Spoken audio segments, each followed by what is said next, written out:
Ayan mga kamaster, ang sabi ng ating customer, i-cleaning lang daw. So nung ino natin, may light naman yung universal control board, yung thermostat niya. Ang problema, ayaw umandar kahit naka-remote na tayo. Ayaw pa rin umandar. Ayan, no, nagkulay lang, orange or yellow. Yan, ayaw mag-green. So ayan, pinaandar natin, ayaw pa rin. So bubuksan natin yan. Sa mga baguhan, dapat bago nyo i-cleaning, paandarin nyo muna para hindi kayo ng customer asisi or doon. Yeah. Ito na to. Kaya ngayusin lahat. Si Dolphe DJ Te, let's get there.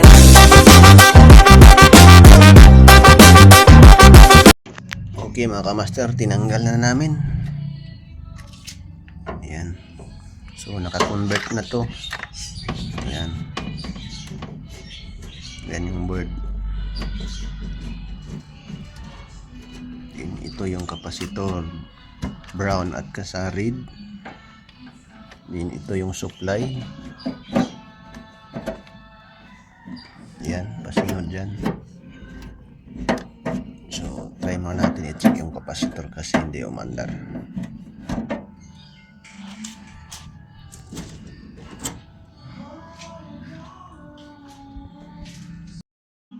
Okay guys, ito yung sapan, medium, low, high.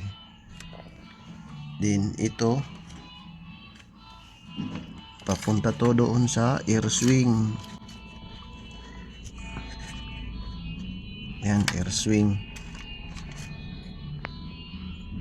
Din ito para sa sensor. Wow, ito pala sa thermostat control. Din itong black, papuntang sensor, papunta doon. Din yung isang galing sa AC, to AC plug, yung black pumunta dito. Tapos yung white naman, ayan, pumunta dito.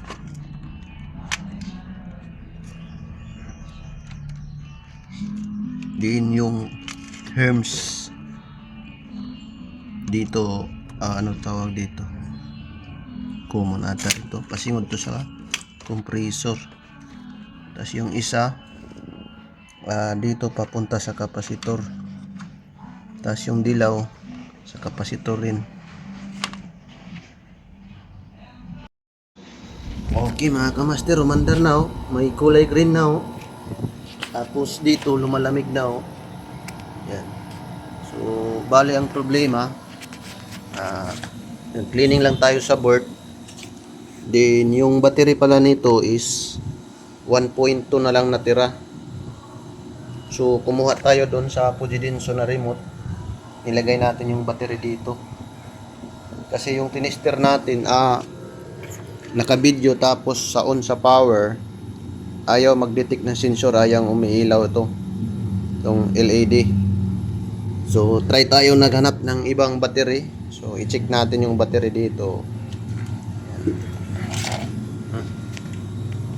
Yan, naka-DC tayo. Yan. Ito yung sa dito na remote. Yan. Check natin, oh. Yung negative dito sa lubot. Tas dito yung positive. Ayan, 1.3 na lang. Tapos tong isa 1.1 na lang. So tanggalin natin yung nilagay natin na battery. Yan.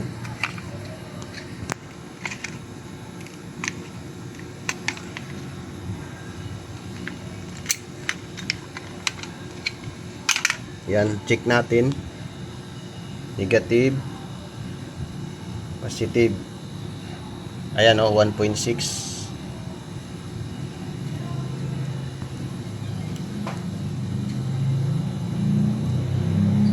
Ayan, 1.6. So, ang problema, kaya ayaw pumower kanina kahit pindutin sa remote.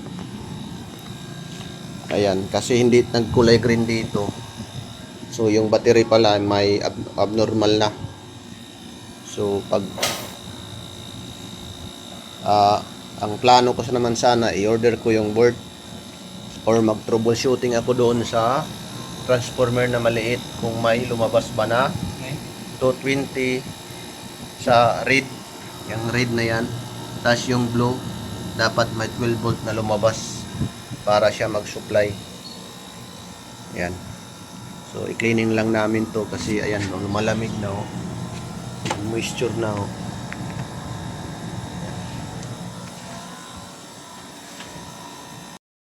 Ayan mga kamaster, after natin napagana, so paglagay namin doon sa taas, hindi naman umaandar ulit. So binaba na naman namin yung unit at kaya pala hindi umandar kasi yung sa 12 volt na battery na supply is loose contact. So inano naman namin, sinulda namin yung dalawang wire na 12 volt papunta sa board. So ayan, hanggang na umuki na siya. Mas ba na 220 sa red.